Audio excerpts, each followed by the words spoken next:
Hi అండి, అందరికీ నమస్తే. Welcome to Giri garden. ఈ రోజు వీడియో ఏంటంటే అండి, నిన్న మీటింగ్కి వెళ్ళామండి. సిటీజీ గ్రూప్ మీటింగ్ జరిగింది నిన్న సండే. అందులో మొక్కలు ఇచ్చారండి. ఇదిగోండి, సపోటా ఇచ్చారు, అంటు మొక్క గ్రాఫ్టెడ్. ఇది గ్రీన్, నైట్ గ్రీన్ మొక్క ఒకటి ఇచ్చారండి.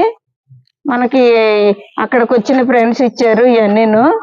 మాధవ్ గారు ఇచ్చినవి మాత్రం ఇగోండి, నాసు గులాబీ, రైన్ లిల్లీ, ఇదే బచ్చలి, సామంతులు, ఇది అడవి సామంతి, అడవి తులసి అండి, ఇది ఎర్ర బచ్చలి. ఇవన్నీ తెచ్చారు మాధవ్ గారు ఇచ్చినవి. ఈ మాత్రం అక్కడ ఫ్రెండ్స్ ఇచ్చారండి. సామంతి ఒకటి, ఇది లల్లి ఇదే వైట్ లిల్లీ అని ఇచ్చారు. ఈ అడేనియమ్స్ అండి, ఇవి అడేనియం ఇచ్చారు అక్కడ ఫ్రెండ్స్.